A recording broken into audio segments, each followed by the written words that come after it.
कुत्ते जो पुछ सदाई हीअं हूंदो नहीं कुत्ते जो पुछ गोको हूंदो हुन में हीअं मोड़ हूंदो वट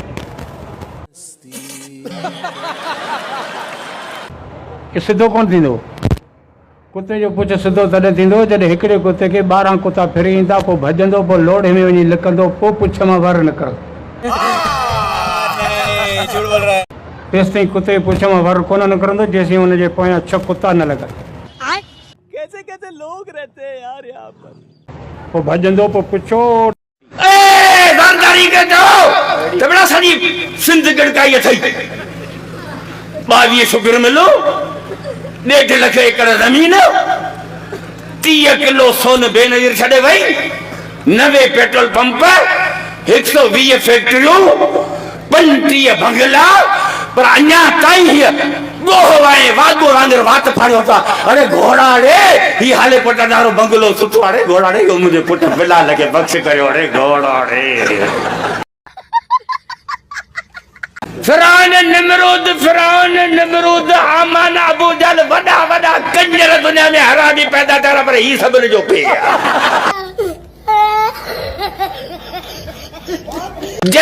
जजी ए बुजुर्ग के छन वरी कावत जी बुंदा तो मौलवी सा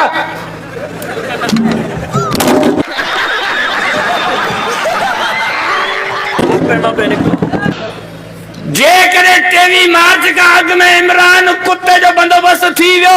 तो ठीक है झण मखण लगी पया जे न तो 23 मार्च ते इंशाअल्लाह ताला पूरी सिंध में मुजाहिद कफन खणी घरा मोकलाए लखु खणी निकरी जिहाद जो नारो हणी इन कुत्ते जे तख्ते के ऊंधो करे कोई ना भी आऊं कुरान जो ताके कसम जगह मुके मोकल ॾींदा मां ते गारो जाऊं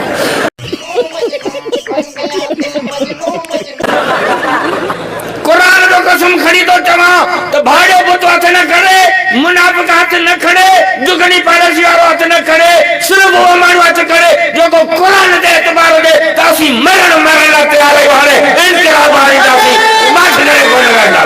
आने जमीयत कदम करो आने जमीयत कदम करो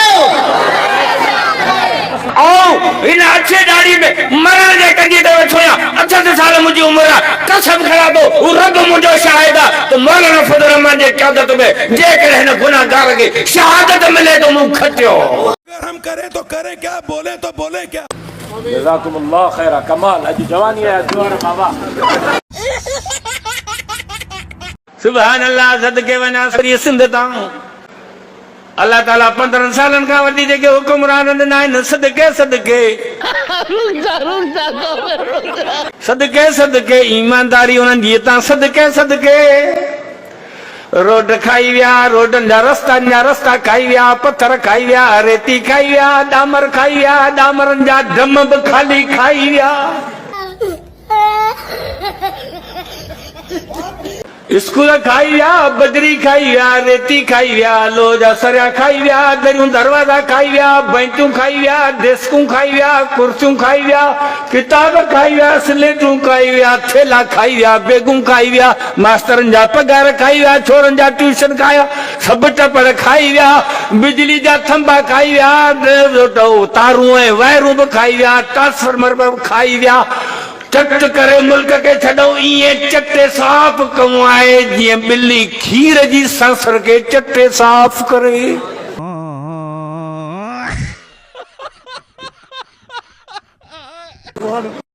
खदड़ा कुठा छेला नचा सब कुछ थियो घोट परणाए घर वठी आया सी हाने घोट कुंवार मिलिया नवा परणा थिया हुन जान जो सैर कहूं समझ रहे हो आप समझ रहे हो हाने पुट कद हाने औलाद कद ॾिसां भला एड़ो तो फने कान है न टोपी न कचर के मार्केट में पंचा तो गेली न हाने माई मां औलाद कद ॾिसां भला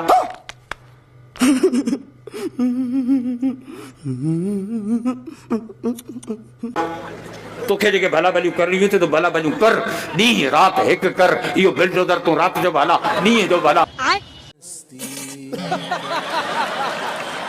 जेको वड़ने तो तू कर पर औलाद तुझे वस में कोने को औलाद अल्लाह ताला पंहिंजे कुदरत ऐं कंट्रोल में रखियो आहे।